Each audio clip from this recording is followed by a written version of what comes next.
है गीता का भगवान। शिव गीता का ज्ञान देने वाला है मुख से।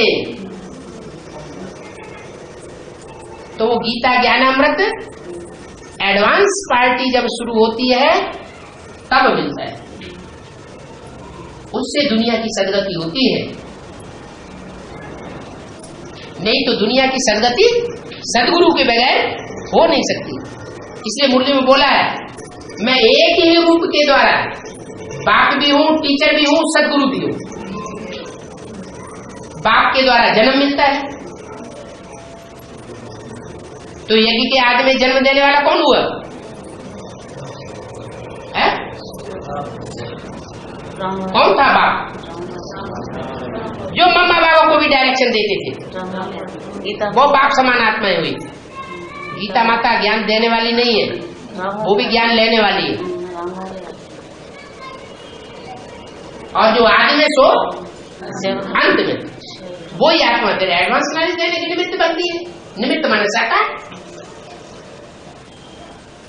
जो मनन चिंतन मंथन करके अमृत निकलता है, उस अमृत को देने के जो निमित्त बनता है वही गीता ज्ञान दाता भगवान कहा जाता है।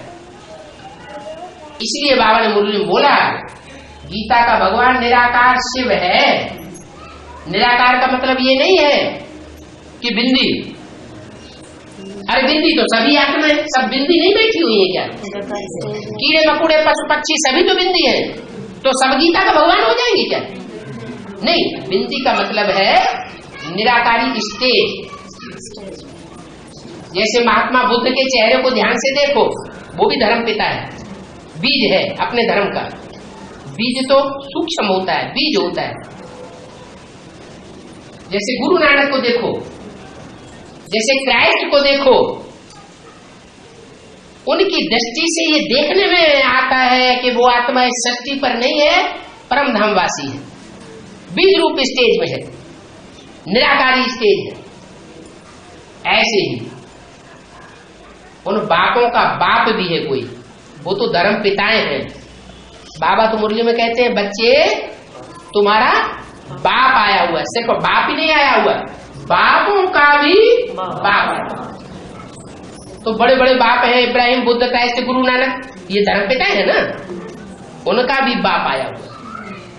वो गुरु नानक भी ऊपर की ओर इशारा करते हैं। क्या इशारा करते हैं? नहीं करते हैं।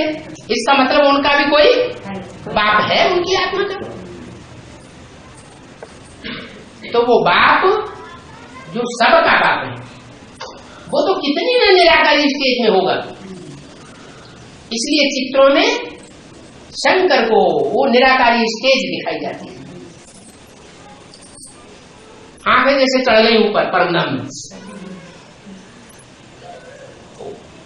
वो स्टेज हम बच्चों के लिए बनाने के लिए भी बोलते हैं कि तुम बच्चों को भी बाप समान निराकारी, आकारी और साकारी बनने की प्रैक्टिस करनी है। अभी अभी आकारी, अभी अभी साकारी, अभी अभी निराकारी बनना है। ऐसे नहीं कि आकारी हम कोई ऊपर की दुनिया में जाकर के ही बनेंगे। नहीं, इस शक्ति पर रहते हुए भी हमको आकारी परिस्ताई स्टेज धारण करनी है। मनन चिंतन मंथन वाली स्टेज धारण करनी है। अगर हम इस दुनिया में रह करके मनन चिंतन मंथन करने वाले फरिश्ता नहीं बनेंगे तो हमारे 84 जन्म बिल्कुल क्लियर नहीं होंगे। फिर जो बाबा मुरली में कहते हैं कि वो पार्टधारी क्या, जिसे अपने पार्ट का ही पता ना पड़े। आत्मा पार्टधारी है ना, तो आत्मा रूपी पार्टधारी को पता होना चाहिए ना कि 84 जन्मों में हमने कौन कौन से चोले धारण किए हैं, कौन कौन सा चोला धारण करके क्या क्या पार्ट बजाया है। अगर पता नहीं है तो ऐसा एक्टर है बेवकूफ। तो हम सब क्या हो गए? अभी हम सब अभी बेवकूफ एक्टर हो गए। हमें पता ही नहीं है कि 84 जन्मों में कब कब कहां कहां हमने क्या क्या पार्ट बजाया।